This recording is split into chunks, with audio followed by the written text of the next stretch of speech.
Pagi itu, sinar matahari masuk pelan lewat jendela ruang tamu, memantul di lantai keramik putih yang baru selesai aku pel. Harum wangi-wangian tumbersih lantai masih mengambang di udara, bercampur dengan aroma teh melati yang baru saja aku seduh. Aku duduk di sofa kesayangan sofa bermotif bunga coklat muda yang sudah menemani hari-hariku selama hampir 20 tahun. Kain pelapisnya sudah agak luntur di beberapa bagian, tapi tetap nyaman, seperti kenangan lama yang tak ingin aku ganti. Rumah ini, rumah yang berdiri di tanah seluas 150 meter persegi di pinggiran Jakarta Selatan ini, adalah segalanya bagiku. Setiap sudutnya menyimpan cerita.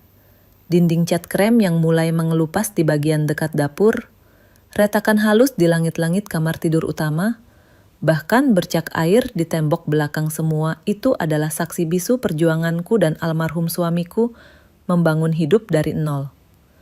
Aku masih ingat bagaimana dulu, 30 tahun yang lalu, kami berdua menghitung setiap lembar uang kertas hasil tabungan, menimbang-nimbang apakah cukup untuk uang muka rumah ini.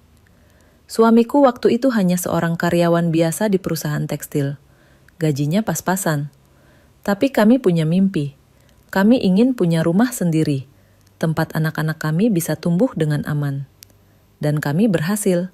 Setelah suamiku meninggal 5 tahun lalu karena serangan jantung mendadak, rumah ini yang menopangku.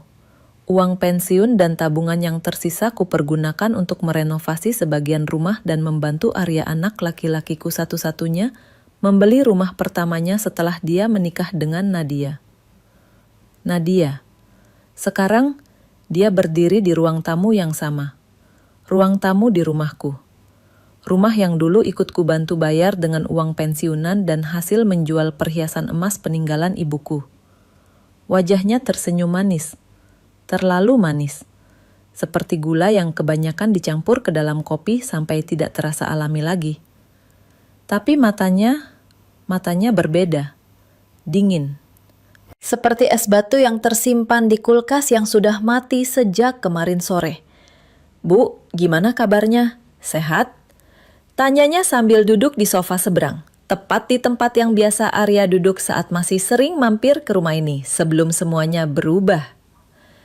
Aku hanya mengangguk pelan, tanganku meraih cangkir teh di meja. "Alhamdulillah, sehat, Nat." Di sampingnya, seorang pria paruh baya berkacamata rapi dan berdasi biru tua membuka map coklat tebal di atas meja. Dia meletakkan beberapa lembar kertas yang sudah ditata rapi, lengkap dengan stempel dan materai. Aku bisa melihat tulisan surat kuasa dan hibah di bagian atas salah satu dokumen. "Selamat pagi, Bu Ratna. Perkenalkan, saya Reza Hadinata, notaris," katanya dengan suara formal dan sopan. Terlalu sopan. Seperti orang yang terbiasa berbicara dengan nada membujuk orang tua untuk menandatangani sesuatu. Aku menatapnya sebentar, lalu kembali ke Nadia. "Jadi ini maksudnya datang pagi-pagi, Nat?" Tanyaku tenang.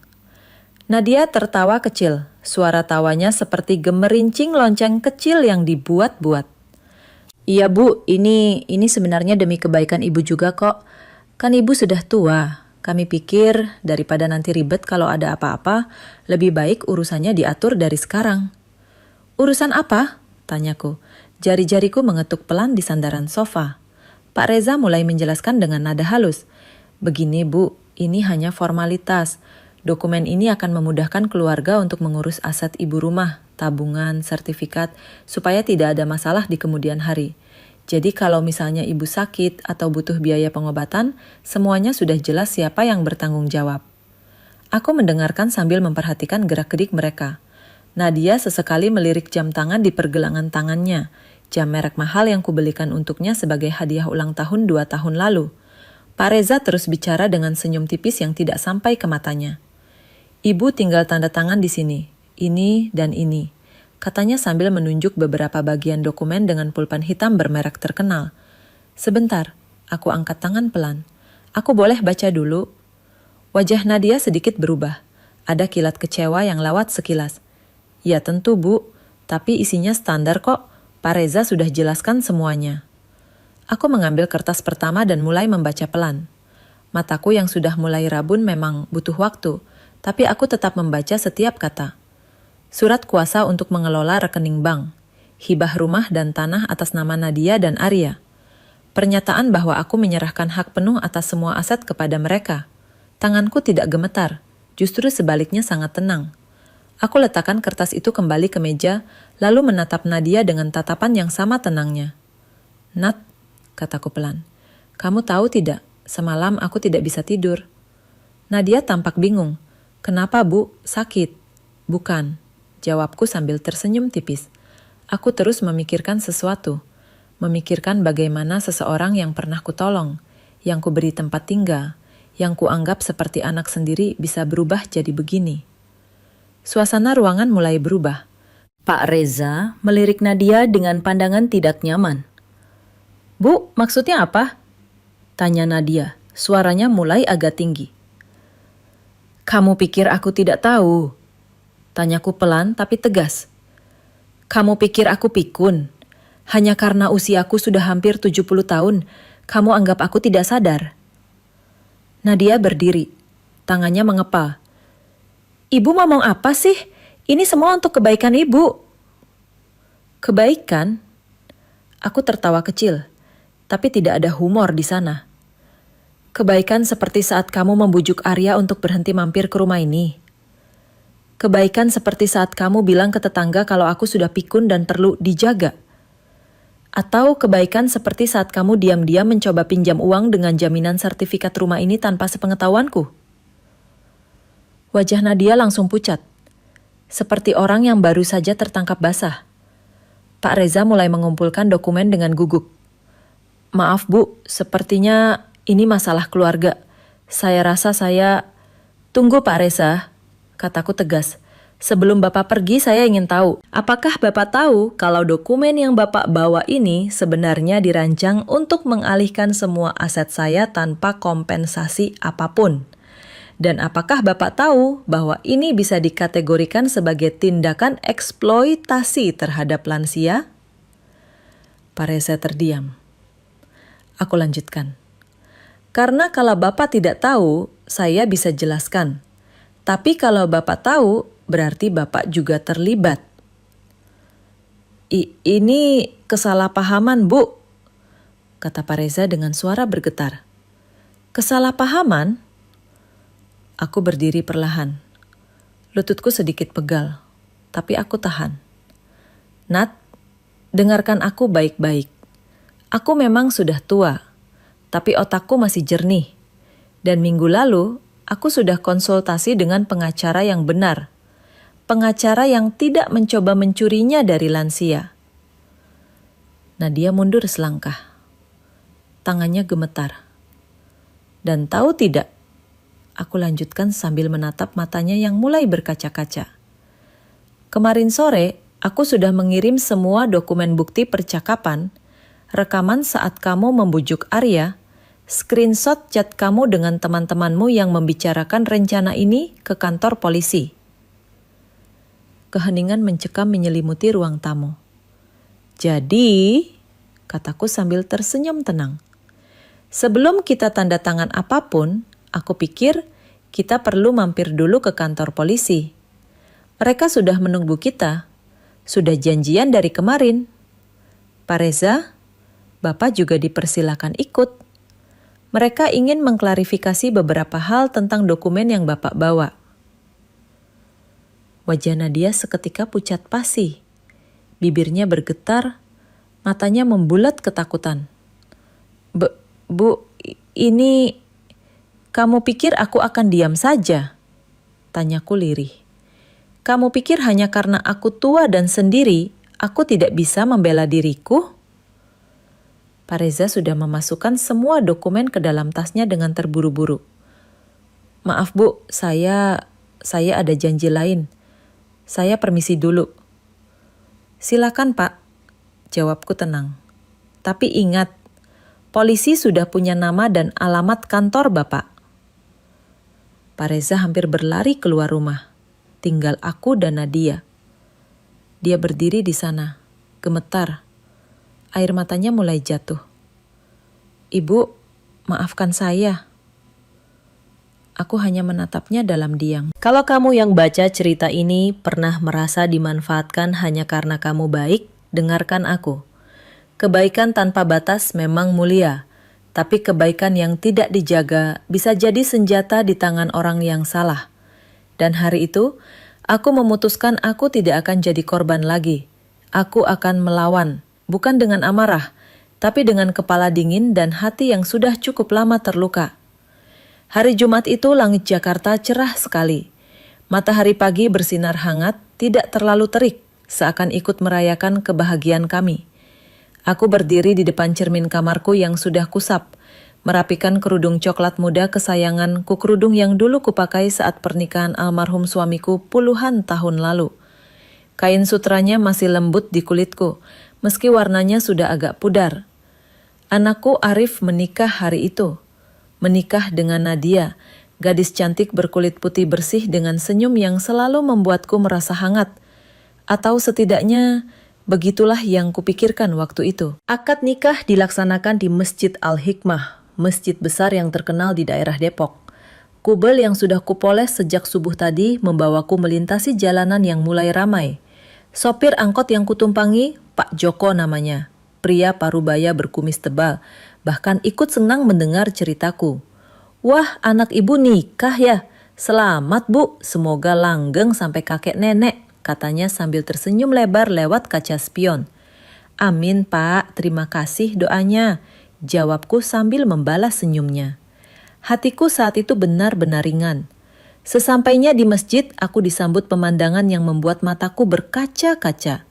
Halaman masjid sudah penuh dengan tamu. Tenda-tenda putih besar dipasang rapi. Di dalamnya kursi-kursi lipat tersusun menghadap panggung akad. Bunga mawar merah dan putih menghiasi setiap sudut. Aroma wangi kemenyan bercampur dengan harum bunga melati yang digantung di setiap pilar. Arif berdiri di depan, mengenakan baju koko putih bersih dan sarung batik coklat. Wajahnya tampak gugup tapi bahagia. Matanya berbinar saat melihatku datang. Bu, katanya pelan sambil memelukku erat. Aku menangis haru. Air mataku jatuh membasahi pundaknya. Ibu bangga sama kamu, Rif, bisikku. Papa kalau masih ada, pasti lebih bangga lagi. Dia hanya mengangguk, tangannya mengelus punggungku dengan lembut, seperti saat dia masih kecil dan mencari perlindungan dariku setiap kali takut petir. Akad berlangsung hikmat. Suara imam mengumandang jelas di pengeras suara. Saya terima nikahnya Nadia binti Sutrisno dengan mas kawin seperangkat alat sholat dan uang 5 juta rupiah tunai. Sah, seru para saksi. Aku menangis lagi. Kali ini tangis bahagia yang tidak bisa kutahan. Kupikir saat itu, akhirnya aku punya keluarga lengkap lagi. Akan ada cucu, akan ada anak perempuan yang bisa kuajak ngobrol saat kesepian. Resepsi malam harinya jauh lebih megah.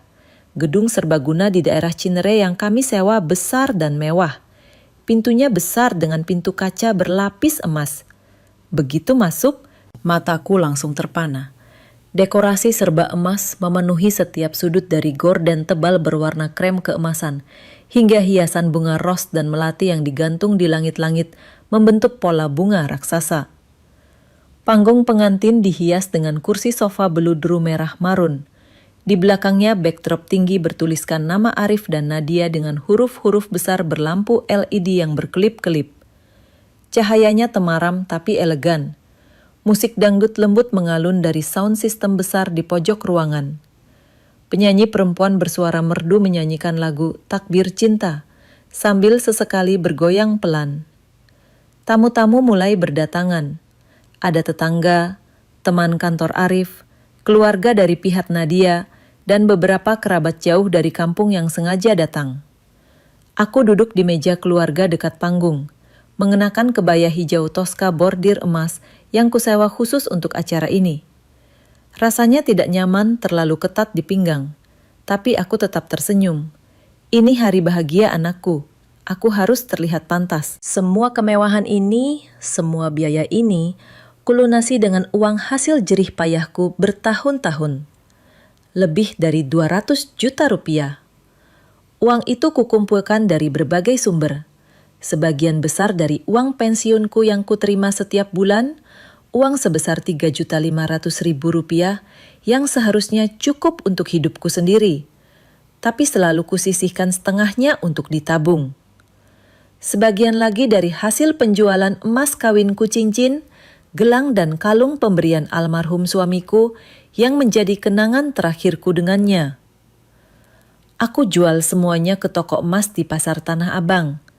Pemilik tokonya, seorang Tionghoa tua bernama Aco, bahkan sempat bertanya, "Ibu yakin mau jual semua? Ini kan kenangan." "Sudah Pak, anak saya mau nikah, dia butuh rumah," jawabku mantap waktu itu. Pak Aco hanya mengangguk paham. "Ibu memang ibu yang baik, semoga anaknya berbakti." Aku tersenyum mendengarnya. Tidak kusangka, kata-kata itu akan jadi semacam ironi menyakitkan di kemudian hari. Belasan tahun kutabung. Uang dari hasil jualan kue nastar saat lebaran. Uang dari jahit baju tetangga. Uang dari les privat mengaji anak-anak komplek. Semua kukumpulkan. Semua demi Arif bisa punya rumah dan hidup bahagia bersama istrinya kelak. Dan hari itu, mimpi itu terwujud. Beberapa bulan sebelum pernikahan, Nadia datang ke kontrakanku rumah kecil berukuran 3 kali 4 meter di Gang Sempit Cipayung. Tempatnya memang tidak nyaman. Toiletnya di luar, air sering mati, dan tikus kadang lewat di atap seng. Dia duduk di kasur tipisku sambil melihat sekeliling dengan tatapan, aku tidak bisa menjelaskannya waktu itu. Tapi sekarang aku tahu itu tatapan perhitungan. "Ibu tinggal sendirian di sini. Sempit banget, Bu. Bahaya kalau tiba-tiba jatuh atau sakit. Gak ada yang bantu," katanya dengan suara lembut penuh kekhawatiran. "Sudah terbiasa kok, Nat. Ibu baik-baik saja," jawabku sambil menuangkan teh manis ke gelas plastik. "Enggak, Bu," katanya sambil memegang tanganku. Tangannya hangat dan lembut. "Ibu mending tinggal sama kami aja setelah nikah, biar aman. Lagi pula, nanti kalau ada cucu, ibu bisa bantuin jagain juga kan?" Aku terharu mendengarnya, sangat terharu. Kupikir, alhamdulillah, calon mantu ini perhatian sekali. Aku percaya padanya, sepenuh hati. Tapi ternyata itu semua bagian dari rencana besar yang licik. Rencana yang dirancang dengan cermat, dengan perhitungan dingin di balik senyum manisnya. Saat resepsi mencapai puncaknya, setelah pengantin selesai berfoto dengan semua tamu, Nadia tiba-tiba naik ke panggung dan mengambil mikrofon dari MC. "Permisi Bapak Ibu sekalian," katanya dengan suara ceria. Semua orang diam, perhatian tertuju padanya. "Saya ingin mengucapkan terima kasih kepada seseorang yang sangat berjasa dalam hidup kami." Aku menoleh, bingung. "Ibu Ratna," panggilnya sambil menunjuk ke arahku. Semua mata menatapku. "Ibu mertua saya yang luar biasa. Beliau tinggal bersama kami, membantu uang muka rumah kami dengan uang pensiunnya. Beliau ibu mertua yang rela berkorban demi anak dan cucu kelak. Mari kita kasih tepuk tangan untuk beliau." Ruangan penuh dengan tepuk tangan meriah. Tapi aku merasa ada yang tidak beres. Tatapan orang-orang itu bukan tatapan kagum, itu tatapan kasihan. Tatapan yang seolah berkata, "Kasihan ya, ibu tua itu pasti sudah tidak punya apa-apa lagi." Aku duduk di kursi paling belakang, menunduk. Tanganku meremas sapu tangan kecil di pangkuan. Hatiku hangat karena disebutkan di depan umum, tapi sekaligus perih. Sangat perih. Ada sesuatu dalam cara Nadia mengatakannya. Dalam nada suaranya, dalam senyumnya yang terlalu lebar, seolah dia tidak berterima kasih, seolah dia sedang mengumumkan kemenangan. Aku belum tahu waktu itu. Aku belum tahu bahwa malam itu adalah awal dari permainan kotor yang akan mengubah hidupku selamanya. Malam itu, aku pulang dengan hati yang campur aduk, bahagia, tapi ada rasa tidak nyaman yang terus mengganggu. Seperti ada sesuatu yang mengintai di balik semua kemewahan dan senyuman itu. Dan ternyata, insting itu benar. Mataku terbuka pelan. Cahaya matahari pagi menerobos masuk lewat celah gorden kamar tamuku, kamar kecil di sudut rumah Arif dan Nadia yang kini jadi tempat tidurku. Kamar itu dulunya gudang. Masih tercium samar-samar bau kayu lapis dan debu lama, meski sudah kubersihkan berkali-kali. Kasur lipat tipis yang kutiduri membuatku harus bangun dengan hati-hati agar tidak sakit pinggang. Usiaku yang sudah 68 tahun membuat setiap gerakan harus diperhitungkan. Aku duduk dulu di tepi kasur, menggerakkan kaki pelan-pelan. Merasakan aliran darah kembali lancar. Jam dinding tua yang kubawa dari kontrakan menunjukkan pukul 7:15 menit. Sudah agak siang. Biasanya aku bangun jam 5 pagi untuk sholat subuh, tapi semalam terlalu lelah. Acara resepsi baru selesai hampir tengah malam, dan aku baru tidur sekitar pukul 2 dini hari setelah membantu membereskan beberapa barang bawaan. Aku berwudu di kamar mandi kecil di dalam kamarku, satu-satunya kelebihan kamar ini. Airnya dingin menggigit kulit. Keran wastafelnya agak miring, jadi air sering muncrat kemana-mana. Tapi aku sudah terbiasa. Setelah salat subuh dan duha di dalam kamar, aku bersiap turun ke bawah. Biasanya aku yang masak sarapan. Mungkin pagi ini Arif dan Nadia masih tidur. Mereka pasti lelah sekali setelah acara besar semalam. Tapi begitu aku turun tangga-tangga kayu yang agak curam dan tanpa pegangan, aku mendengar suara percakapan dari dapur. Suara Nadia. Dan suara laki-laki lain yang asing. Aku melangkah pelan, menahan napas. Dari balik tembok pembatas ruang tamu dan dapur, aku bisa melihat mereka. Di sana Nadia duduk di kursi makan, berhadapan dengan Pak Reza notaris yang kemarin hadir di ruang tamuku dengan map coklat penuh dokumen. Dia mengenakan kemeja lengan panjang biru muda dan celana bahan hitam. Kacamatanya bertengger rapi di hidung. Di meja makan kayu persegi panjang yang baru dibeli Arif 2 bulan lalu, menumpuk map-map kertas tebal. Ada yang berwarna coklat, ada yang hijau, ada pula yang putih dengan stempel merah di sampulnya. Semuanya tersusun rapi, seperti siap untuk sesuatu yang penting. Di sebelah map itu, ada 2 cangkir kopi. Cangkir keramik putih bermotif bunga biru cangkir yang kubelikan sebagai hadiah pindahan rumah untuk Arif. 1 cangkir masih penuh. Satunya lagi sudah setengah kosong, meninggalkan noda coklat di bagian dalam. Mereka sudah lama di sana. Mereka sudah menungguku bangun. Selamat pagi, sapaku pelan sambil masuk ke dapur. Nadia langsung menoleh. Senyumnya merekah lebar, terlalu lebar. Pagi Bu, Ibu sudah bangun, tidur nyenyak. Alhamdulillah, jawabku singkat. Mataku melirik ke arah Pak Reza yang ikut berdiri dan mengangguk sopan. Selamat pagi Bu Ratna, maaf mengganggu pagi-pagi begini. Tidak apa-apa Pak, jawabku sambil berjalan ke dispenser, menuang air hangat ke gelas. Tanganku sengaja bergerak lambat. Aku ingin melihat reaksi mereka. Aku ingin tahu apa yang mereka rencanakan. Bu, duduk sini yuk, ajak Nadia sambil menepuk kursi kosong di sebelahnya. Kami mau ngobrol sebentar. Aku duduk perlahan, meletakkan gelas di meja. Ngobrol apa, Nat? Nadia menatapku dengan tatapan yang seolah penuh perhatian. Matanya berbinar, tapi ada sesuatu di baliknya yang membuatku tidak nyaman. Ibu, kami mau bantu urus masa depan Ibu, katanya dengan nada ramah, seperti sedang menawarkan sesuatu yang sangat baik. Masa depan, ulangku. Pak Reza mulai bicara, suaranya formal tapi berusaha terdengar hangat. Begini Bu Ratna, kami dari keluarga Bapak Arif sangat peduli dengan kesejahteraan Ibu di hari tua. Jadi, kami sudah survei beberapa tempat dan menemukan yang terbaik. Dadaku mulai terasa sesak. Aku tahu kemana arah pembicaraan ini. Kami sudah bayar DP untuk panti werda yang bagus di daerah Bogor.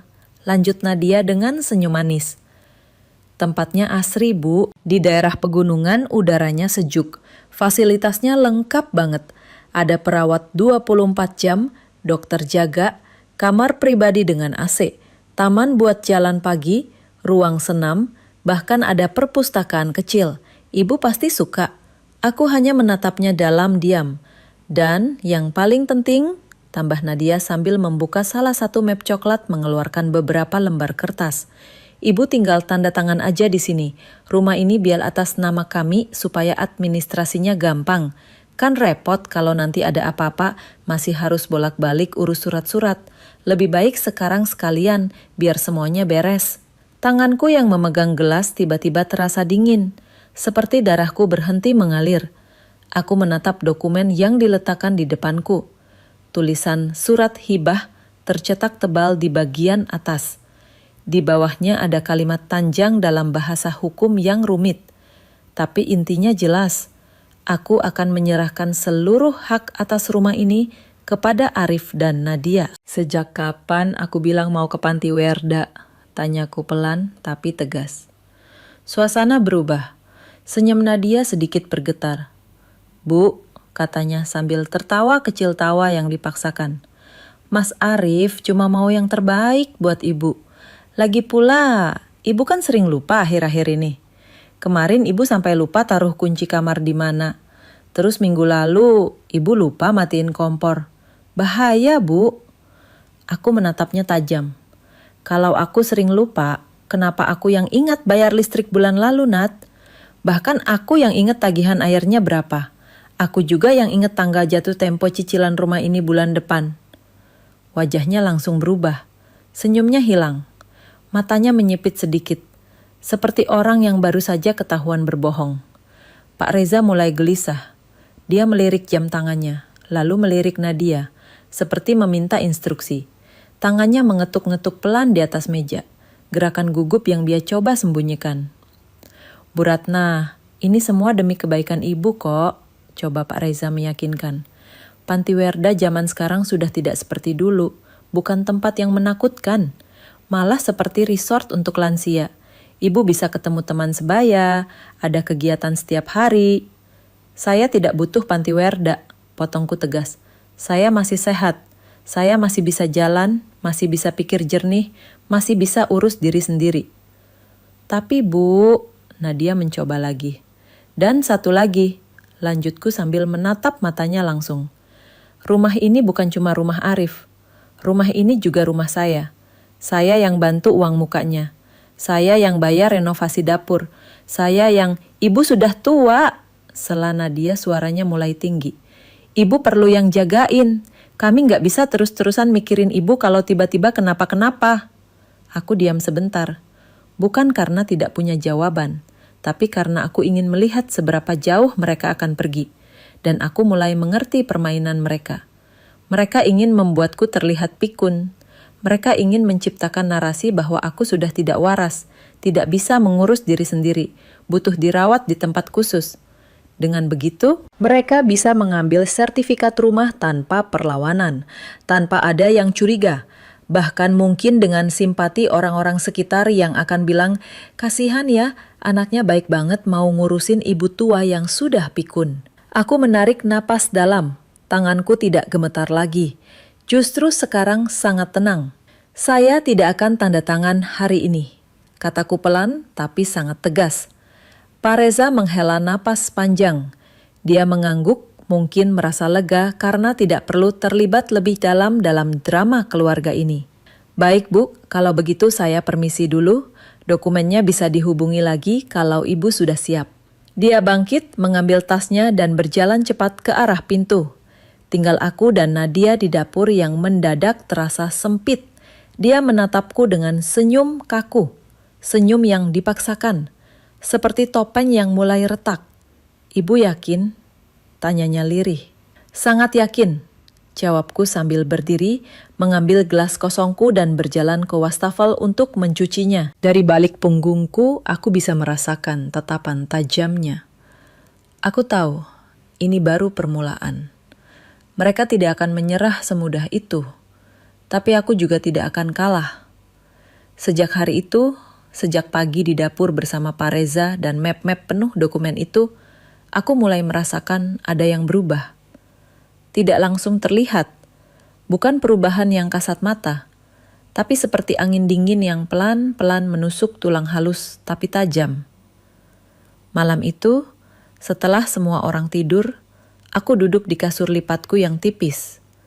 Lampu kamarku setting redup agar tidak mengganggu Arif dan Nadia yang tidur di kamar sebelah. Dari laci meja kecil di samping kasur, aku mengeluarkan buku tulis bergaris kecil bersampul merah buku yang dulu kupakai untuk mencatat resep masakan dan belanja bulanan. Sekarang, buku ini akan punya fungsi baru. Aku buka halaman pertama. Kertas dalamnya agak menguning, berbau khas kertas lama. Dengan pulpen biru yang sudah hampir habis tintanya, aku mulai menulis pelan-pelan. Tanganku yang sudah keriput bergerak hati-hati membentuk huruf demi huruf. Hari Sabtu, tanggal 23 November, pukul 7:15 pagi. Nadia dan Pak Reza, notaris, menunggu aku di dapur. Mereka minta aku tanda tangan dokumen hibah rumah. Alasannya, aku akan dikirim ke Panti Werda di Bogor. Aku menolak. Aku menatap tulisanku sendiri. Tinta birunya tampak jelas di atas kertas putih. Ini bukti. Ini catatan yang suatu hari mungkin akan sangat penting. Sejak hari itu, aku tidak pernah melewatkan satu hari pun tanpa mencatat. Hari Senin, tanggal 25 November. Pagi itu aku bangun jam 5 seperti biasa. Setelah sholat subuh, aku turun ke dapur untuk masak sarapan. Arif masih tidur. Nadia baru bangun setengah 7, duduk di sofa sambil main handphone. Aku masak nasi goreng pakai magicom kecil berwarna putih yang kubawa dari kontrakan dulu. Aku potong bawang merah, bawang putih, cabai, lalu tumis dengan sedikit minyak goreng. Aroma bawang menyebar ke seluruh dapur. Aku masukkan nasi putih sisa kemarin, tambah kecap manis, garam, dan sedikit kaldu bubuk. Selesai. Sore harinya saat Arif pulang kerja, Nadia berkata keras di ruang tamu dengan volume yang cukup untuk memastikan aku dengar dari kamar. "Mas, tadi pagi ibu nyalain kompor lupa dimatiin lagi. Untung aku turun, kalau enggak bisa kebakaran." Aku berdiri di ambang pintu kamar, menatapnya. "Aku masak pakai magicom, Nat, bukan kompor," kataku pelan. Dia melirikku sekilas lalu kembali ke Arif dengan wajah khawatir. "Nah gitu deh mas, ibu sendiri lupa apa yang ibu lakukan." Arif hanya menghela napas panjang. Dia tampak lelah. Matanya sembab, mungkin lembur di kantor. Malam itu aku tulis di buku kecilku. Hari Senin 25 November. Nadia bilang aku lupa matiin kompor. Padahal aku masak pakai magicom. Tidak ada kompor yang kunyalakan. Hari Kamis tanggal 28 November. 3 hari sebelumnya, Nadia mengatakan dia akan ajak aku ke pasar Minggu pagi untuk beli sayur segar. Aku ingat betul. Dia bilang, "Sabtu pagi ya Bu, kita pergi jam 7. Aku menunggu di ruang tamu sejak pukul 6.30. Sudah mandi, sudah pakai baju keluar, sudah siapkan tas belanja kain kusam yang sering kubawa. Jam 7 lewat, jam 8 lewat, Nadia baru bangun jam 9, keluar kamar dengan wajah masih mengantuk, rambut acak-acakan. "Ibu kok udah rapi?" tanyanya sambil menguap. "Kita kan mau ke pasar," jawabku. Dia menatapku bingung. "Pasar? Siapa yang bilang?" "Kamu, Nat, Kamis kemarin. Kamu bilang Sabtu pagi kita ke pasar." Dia menggeleng pelan, lalu tersenyum-senyum yang terlihat prihatin. "Ibu, aku gak pernah bilang begitu. Ibu pasti salah ingat." Aku berdiri di sana, memegang tas belanja aku, merasa seperti orang bodoh. Tapi aku tahu, aku sangat ingat. Malam itu aku tulis, hari Kamis 28 November. Nadia janjian ajak aku ke pasar Sabtu pagi. Tapi dia bilang tidak pernah bilang begitu. Dia bilang aku yang salah ingat. Hari Minggu, tanggal 1 Desember. Aku terserang flu. Badanku demam ringan, hidung tersumbat, tenggorokan gatal. Aku berbaring di kasur sepanjang hari, hanya bangun untuk sholat dan makan sedikit. Sore hari, Nadia masuk ke kamarku membawa semangkuk sup ayam. Dia letakkan di meja kecil samping kasur. "Ibu, ini sup. Makan ya, katanya lembut. Terima kasih, Nat, jawabku dengan suara serak. Dia duduk sebentar di pinggir kasur, menatapku dengan tatapan yang sulit kubaca. Ibu tahu hari ini hari apa? Aku berpikir sebentar. Minggu? Tanggalnya? 1 Desember. Dia mengangguk pelan, tapi ada senyum kecil di bibirnya. Senyum yang membuatku tidak nyaman. Malam itu, saat Arif pulang dari rumah temannya, aku mendengar percakapan mereka dari kamar. Mas, tadi aku tanya ibu hari apa, ibu bingung. Lama banget mikir, aku khawatir deh. Aku mengepalkan tangan. Dadaku sesak. Bukan karena flu, tapi karena marah yang kutahan. Di buku kecilku aku tulis dengan tinta yang agak tebal. Hari Minggu 1 Desember, aku lagi flu. Nadia tanya hari apa. Aku jawab Minggu tanggal 1. Tapi dia bilang ke Arif, aku bingung dan lama mikir. Dia bohong. Aku mulai mengerti pola yang dia bangun. Dia sengaja mengumpulkan bukti bahwa aku pikun. Setiap hari, sedikit demi sedikit, dia menanam narasi di kepala Arif bahwa ibunya sudah tidak waras, bahwa aku butuh pengawasan, bahwa aku berbahaya untuk diri sendiri. Pagi Selasa tanggal 3 Desember. Aku bangun lebih awal dari biasanya. Jam 4 pagi aku sudah duduk di ruang tamu menunggu waktu azan subuh. Lampu tamu masih mati. Hanya cahaya remang dari lampu teras yang menerangi ruangan. Aku mendengar langkah kaki dari tangga. Nadia turun, sepertinya mau ke dapur minum air. Dia tidak melihatku duduk di sudut sofa. Aku sengaja tidak menyalakan lampu. Aku ingin melihat apa yang dia lakukan saat mengira tidak ada yang melihat. Dia membuka lemari dapur, mengambil sesuatu, lalu kembali ke atas. Pagi itu, setelah Nadia turun lagi untuk sarapan, aku sudah duduk di meja makan. Menatapnya langsung. Dia berhenti sejenak melihatku, lalu tersenyum seperti biasa. Pagi, Bu. Aku tidak membalas salam. Aku hanya menatapnya dalam diam tatapan yang panjang, tajam, penuh makna. Kamu mau buat aku kelihatan gak waras di depan Arif ya? Tanyaku pelan.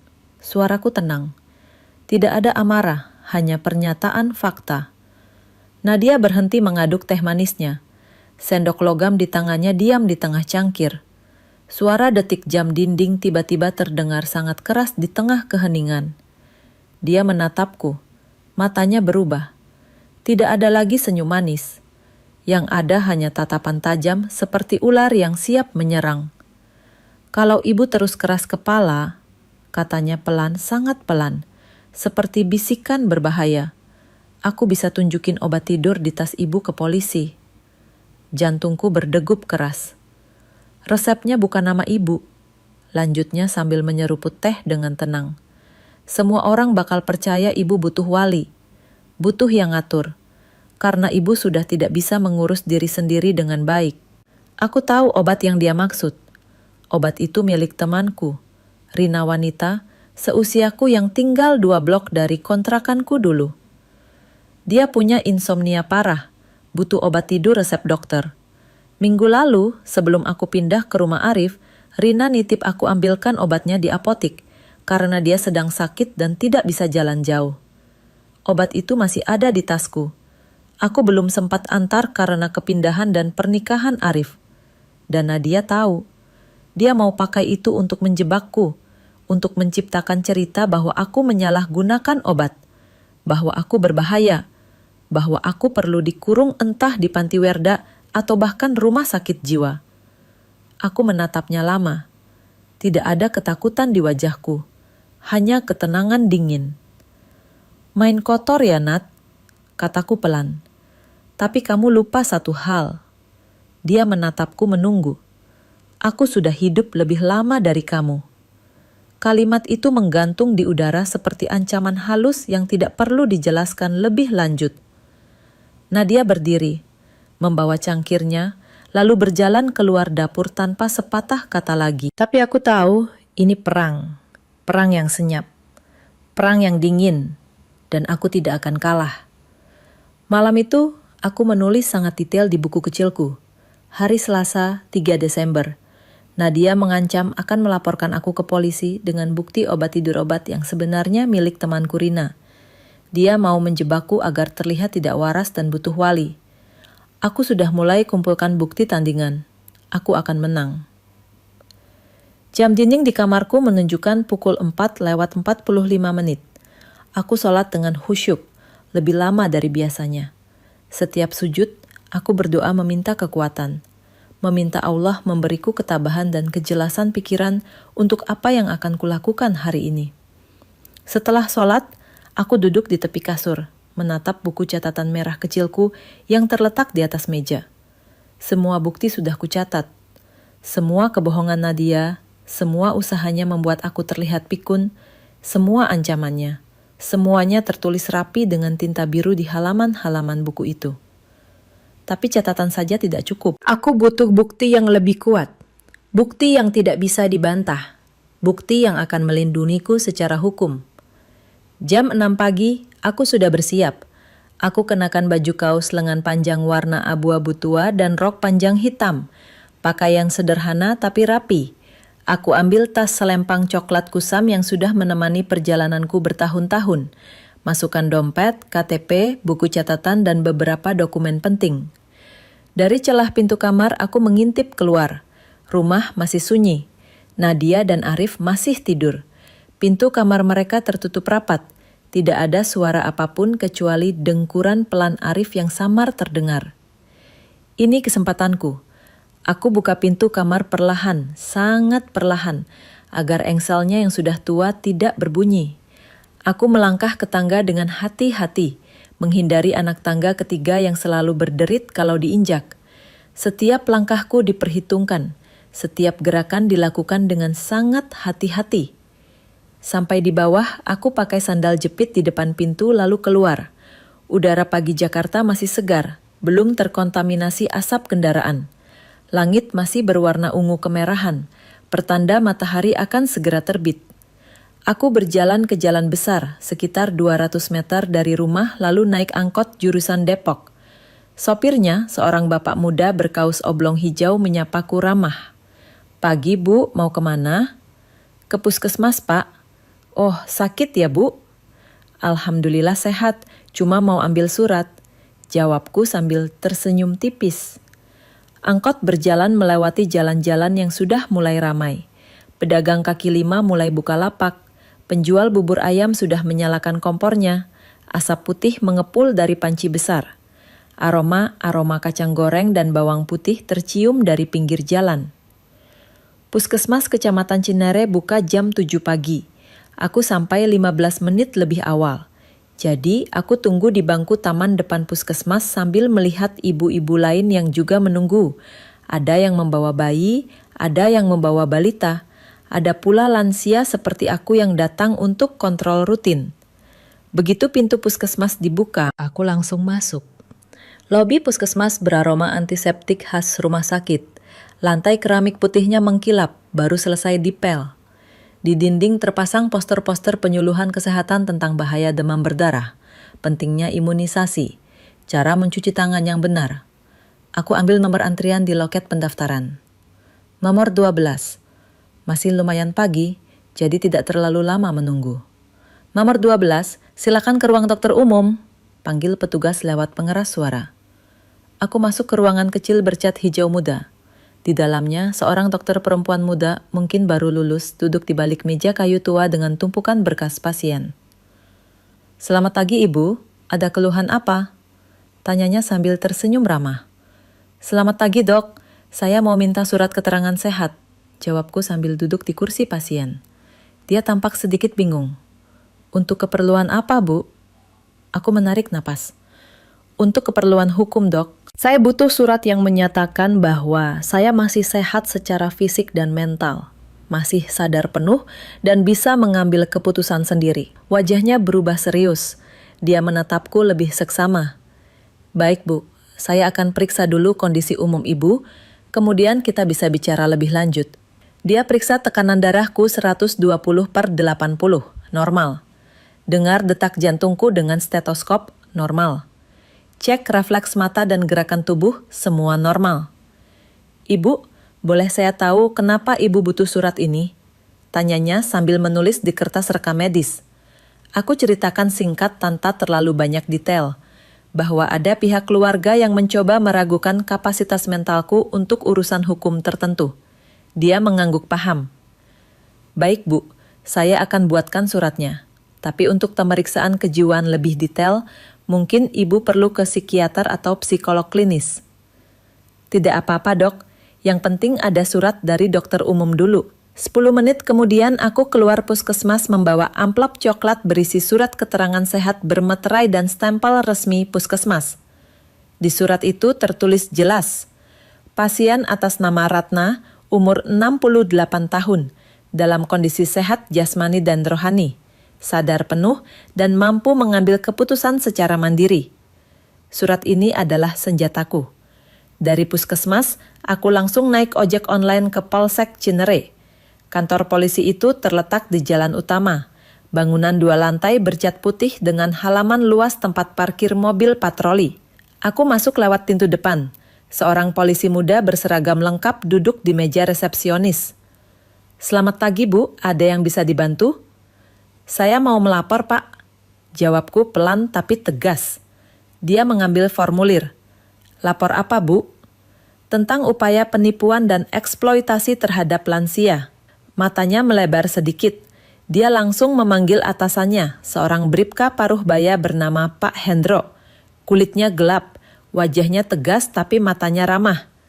Silahkan duduk Bu, ceritakan dari awal, katanya sambil menyalakan komputer. Aku ceritakan semuanya. Dari awal pernikahan Arif, bantuan uangku sebesar 200 juta rupiah, janji Nadia yang ternyata bohong, upayanya membuat aku terlihat pikun, ancaman dengan obat tidur, hingga usaha memaksa aku menandatangani hibah rumah. Pak Hendro mendengarkan sambil mencatat. Sesekali dia bertanya detail, tanggal, nama, jumlah uang. Ibu punya bukti? Tanyanya. Aku keluarkan semua dari tasku. Buku catatan kecil, foto kwitansi transfer bank, screenshot chat Nadia dengan Arif yang berhasil kuambil diam-diam dari handphone Arif saat dia lupa kunci chat yang berisi kalimat, "Mas, cepat selesaikan urusan Bu Ratna sebelum dia curiga kemana uangnya. Kita butuh dana buat bayar utang kartu kredit." Pak Hendro membaca dengan serius. Wajahnya mengeras. Bu Ratna, ini sudah cukup kuat. Ini masuk kategori eksploitasi lansia dan penipuan. Simpan semua bukti ini baik-baik. Kalau mereka lanjut menekan atau mengancam ibu, kami siap bantu. Saya akan buatkan berita acara penerimaan laporan. Aku mengangguk lega. Untuk pertama kali dalam berminggu-minggu, aku merasa ada yang melindungiku. Aku pulang sore hari, sekitar pukul 4. Matahari sudah mulai condong ke barat. Langit berwarna jingga kekuningan. Aku masuk rumah dengan tenang, seolah tidak terjadi apa-apa. Dan tepat seperti yang kuduga, Nadia sudah menungguku di ruang tamu, bersama Pak Reza.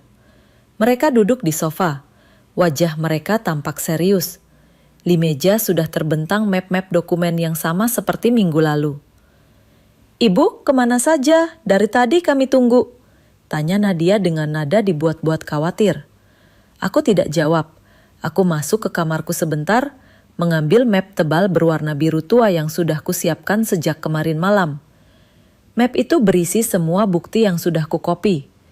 Aku keluar, duduk di sofa berhadapan dengan mereka, lalu meletakkan map di meja dengan bunyi gedebuk pelan, yang terdengar seperti putusan akhir. "Pak Reza," kataku sambil menatap notaris itu langsung ke matanya. "Bapak tahu tidak? Memaksa orang tua tanda tangan akta dengan informasi palsu itu pidana." Wajahnya berubah pucat. Aku buka map perlahan, keluarkan dokumen satu persatu. Ini surat pinjaman 200 juta rupiah yang saya berikan ke Arif dan Nadia untuk uang muka rumah. Ada tanda tangan mereka berdua. Aku letakkan di meja. Ini fotokopi sertifikat rumah yang ternyata atas nama 2 orang, Arif dan Nadia. Padahal mereka bilang hanya atas nama Arif. Aku letakkan dokumen kedua. Ini surat keterangan sehat dari dokter puskesmas yang menyatakan saya masih sadar penuh dan bisa mengambil keputusan sendiri. Dokumen ketiga. Dan ini, aku keluarkan printout chat, screenshot percakapan Nadia ke Arif yang bilang, "Mas, cepat selesaikan urusan Bu Ratna sebelum dia curiga kemana uangnya. Kita butuh dana buat bayar utang kartu kredit." Keheningan mencekam. Pak Reza berdiri gemetar. "Saya tidak tahu ini, Bu. Saya pikir ini urusan keluarga biasa. Saya mundur sekarang. Maaf, saya tidak bisa terlibat lebih jauh." Dia ambil tasnya dan hampir berlari keluar. Tinggal aku dan Nadia. Tubuhnya gemetar. Tangannya meremas-remas ujung baju. Ibu salah paham. Kami cuma mau bantu." "Kalau mau bantu," potongku tajam, "kenapa semuanya diatur di belakang punggung ibu? Kenapa ada chat membahas uang ibu seperti barang rampasan?" Dia terdiam. Air matanya mulai keluar. Aku tidak iba. Sama sekali tidak. "Sekarang dengar baik-baik, Nat," kataku sambil berdiri, menatapnya dari atas. "Kamu punya 2 pilihan. Dalam 30 hari, kembalikan uang 200 juta rupiah ke rekening saya, atau saya teruskan laporan ke polisi dan proses hukum dimulai." "Kami tidak punya uang sebanyak itu," teriaknya histeris. "Kalau begitu," jawabku dingin, "jual mobil barumu. Hentikan gaya hidup sultan pakai uang orang tua. Jual tas-tas mewahmu yang kamu posting di Instagram setiap minggu. Jual jam tangan Arif yang harganya belasan juta. Kalian punya aset, tinggal mau atau tidak." Ruangan hening. Hanya terdengar suara detak jam dinding yang tergantung di ruang tamu detik demi detik berlalu seperti hitungan mundur. Aku berdiri pelan, menutup map biru tuaku, lalu berjalan ke kamar. Hari itu juga aku kemas semua barangku. Tidak banyak, hanya 1 koper kecil berisi pakaian, buku catatan, dokumen penting, dan beberapa kenangan almarhum suamiku. Keesokan harinya, aku pindah. Aku sewa apartemen studio kecil di daerah Depok Baru. Ukurannya hanya 20 meter persegi, tapi cukup untukku. Ada jendela besar menghadap taman kecil, udara sejuk, tenang, aman. Aku pikir semuanya sudah selesai, tapi ternyata belum. 3 minggu yang terasa seperti nafas pertama setelah lama tenggelam. Aku mulai terbiasa dengan kehidupan baruku. Setiap pagi, aku bangun dengan suara burung pipit yang bersarang di pohon rindang di depan apartemen. Tidak ada lagi ketegangan menunggu serangan berikutnya dari Nadia. Tidak ada lagi perasaan harus berjaga setiap saat. Apartemenku sederhana, hanya 1 ruangan dengan kasur kecil di pojok, lemari kayu tua yang kubawa dari kontrakan dulu, meja makan lipat, dan dapur mini dengan kompor gas 1 tungku. Tapi di sini aku merasa aman. Di sini aku merasa jadi diri sendiri lagi. Pagi Kamis itu, sekitar pukul 9, aku sedang menyiram tanaman hias di balkon sempit apartemenku. Ada pot-pot kecil berisi lidah mertua, sirih gading, dan bunga mawar mini yang baru kubeli dari penjual keliling kemarin. Aku suka merawat tanaman. Aktivitas ini membuatku tenang. Tiba-tiba, bel apartemen berbunyi. Aku letakkan gembor plastik hijau di lantai, lalu berjalan ke pintu sambil mengeringkan tangan di celemek. Lewat lubang intip kecil di pintu, aku melihat seorang wanita asing berdiri di luar. Wanita paruh baya berkerudung putih, wajahnya lelah dan pucat. Matanya sembab seolah habis menangis. Aku buka pintu perlahan, masih dengan rantai pengaman terpasang. "Ya, dengan siapa?" tanyaku hati-hati. Wanita itu menatapku dengan pandangan penuh penyesalan. "Bu Ratna." "Saya Sari, ibunya Nadia." Jantungku berdetak cepat. Ini tidak kuduga sama sekali. "Boleh saya bicara sebentar, Bu? Tolong," katanya dengan suara bergetar. Aku diam sejenak mempertimbangkan. Lalu aku buka rantai pengaman dan membuka pintu lebih lebar. "Silakan masuk, Bu," kataku pelan. Dia masuk dengan langkah lambat, membawa kotak kue kecil berwarna pink dengan pita merah di atasnya seperti tanda perdamaian. Aku persilakan dia duduk di kursi plastik lipat dekat meja makan. Aku sendiri duduk berhadapan dengannya. "Terima kasih sudah mau terima saya, Bu," katanya sambil meletakkan kotak kue di meja. Aku hanya mengangguk, menunggu dia bicara. Tangannya gemetar saat aku menuangkan teh manis hangat dari termos ke 2 gelas plastik. Dia memegang gelasnya tapi tidak langsung minum, hanya menatap permukaan teh yang mengepul. Saya datang untuk minta maaf, Bu Ratna. Katanya akhirnya, suaranya nyaris berbisik. Minta maaf atas semua yang Nadia lakukan. Aku diam, membiarkan dia melanjutkan. Dulu, waktu Nadia masih kuliah, lanjutnya sambil air matanya mulai turun. Dia pernah pakai kartu kredit teman tanpa izin. Belanja pakaian, tas, makan di restoran mahal. Temannya lapor ke kampus. Kami harus bayar semua tagihannya hampir 15 juta rupiah. Tapi kami tutupi. Kami berpikir dia masih muda, masih belajar. Dia mengelap air matanya dengan ujung kerudung. Lalu, waktu dia kerja, dia pernah ambil uang mertua pertamanya, ibu dari mantan pacarnya yang sempat tunangan. Dia bilang untuk investasi, tapi ternyata buat bayar kartu kredit lagi. Pertunangannya batal. Kami lagi-lagi tutupi, bayar utangnya, minta maaf ke keluarga itu. Suaranya bergetar hebat sekarang. Sekarang saya sadar, Bu, semua itu salah. Kami salah. Kami terus menutupi kesalahannya. Jadi dia tidak pernah belajar bertanggung jawab. Dia kira semua bisa diselesaikan dengan uang orang tua. Dan sekarang dia korbankan ibu orang yang bahkan bukan darah dagingnya sendiri. Dia buka tas kulit coklat tua yang dibawanya, mengeluarkan amplop putih tebal. Ini 200 juta rupiah, Bu, katanya sambil meletakkan amplop di meja dengan tangan gemetar. Uang saya dan suami. Kami jual mobil, kami cairkan deposito, kami kembalikan hak ibu. Aku menatap amplop itu dalam diam. 200 juta rupiah. Uang yang kuperjuangkan puluhan tahun. Uang yang hilang karena kepercayaanku yang terlalu polos. Bu Sari, kataku pelan tapi tegas. Saya terima uangnya. Terima kasih. Tapi saya tidak akan cabut laporan polisi. Wajahnya memucat. Bu, anak ibu harus belajar tanggung jawab, lanjutku. Kalau saya cabut laporan, dia akan berpikir bahwa semua bisa diselesaikan dengan uang. Dia akan ulangi lagi ke orang lain. Saya tidak mau itu terjadi. Bu Sari menangis terisak, tubuhnya bergetar. Tapi Bu, dia anak saya. Dan saya ibu dari Arif. Jawabku lembut tapi tegas. Saya juga ibu yang hampir kehilangan segalanya gara-gara anak ibu. Maafkan saya, Bu Sari. Tapi hukum harus berjalan. Dia mengangguk lemah, masih terisak. Beberapa minggu kemudian, tepatnya Kamis pagi di akhir bulan Januari, polisi menangkap Nadia. Aku tidak melihat langsung, tapi Pak Hendro, polisi yang menangani kasusnya, menelponku. Bu Ratna, Nadia sudah kami amankan. Dia ditahan untuk proses hukum lebih lanjut. Dakwaannya eksploitasi lansia, penipuan, dan percobaan pemalsuan dokumen.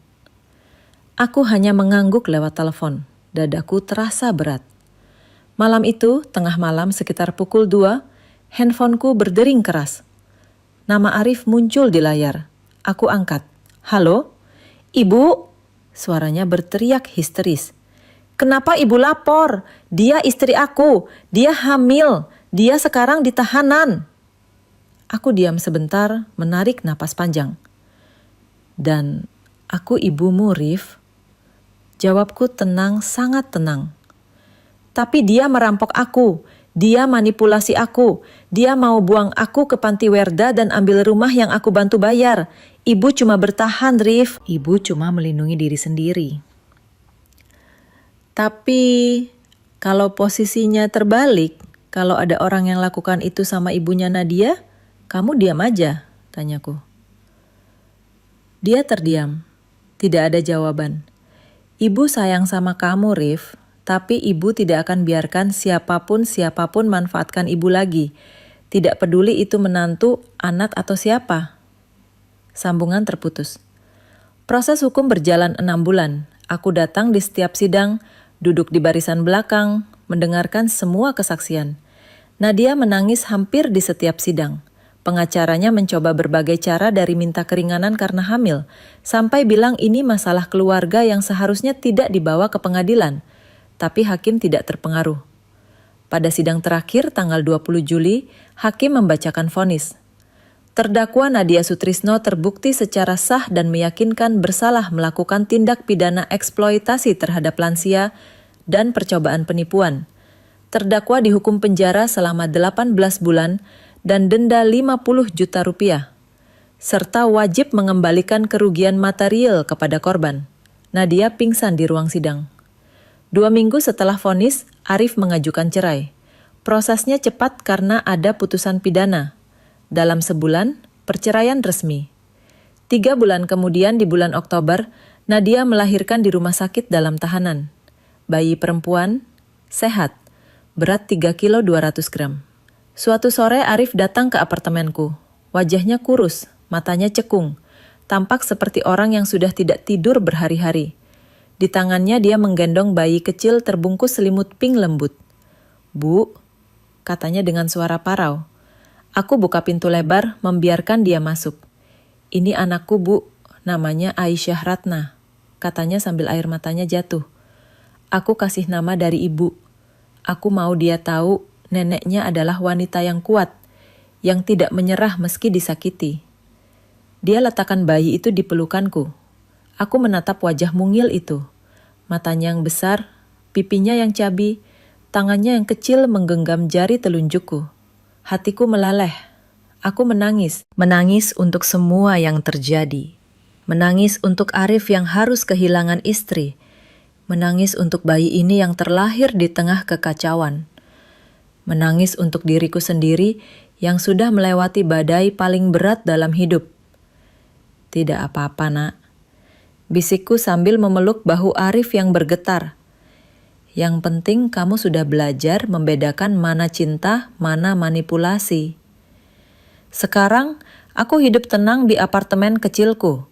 Setiap Jumat sore, Bu Sari datang membantu menjaga Aisyah sementara Arif bekerja. Kami tidak banyak bicara tentang Nadia, tapi kami berdua tahu. Kami sepakat satu hal yang sangat penting. Aisyah harus tumbuh belajar bahwa uang bukan alasan untuk berbuat jahat, bahwa integritas lebih berharga dari harta, bahwa kebaikan tanpa batas bisa dimanfaatkan, tapi kebaikan dengan kebijaksanaan adalah kekuatan. Kadang, orang mengira umur 68 tahun berarti lemah, mengira rambut putih, kulit keriput dan langkah lambat adalah tanda kita sudah tidak berdaya. Padahal, di umur ini aku baru benar-benar belajar kapan harus diam dan kapan harus melawan. Balas dendam terbaik bukan dengan amarah yang membara, bukan dengan kebencian yang meracuni jiwa, tapi dengan hidup bermartabat, dengan kepala tegak, dengan ketenangan yang tahu keadilan sudah berpihak pada yang benar. Terima kasih sudah mendengar ceritaku sampai akhir. Kalau kamu pernah disalahgunakan hanya karena kamu terlalu baik, tulis di kolom komentar di bawah. Ceritakan pengalamanmu. Suaramu penting. Suaramu bisa jadi kekuatan buat orang lain yang sedang mengalami hal serupa. Dan kalau kamu mau dengar lebih banyak cerita tentang kehidupan nyata, tentang perjuangan, tentang bagaimana orang-orang biasa menghadapi ujian luar biasa, jangan lupa klik tombol subscribe dan nyalakan lonceng notifikasi. Karena setiap orang punya cerita, dan setiap cerita punya pelajaran. Sampai jumpa di cerita berikutnya. Salam hangat dari Ibu Ratna.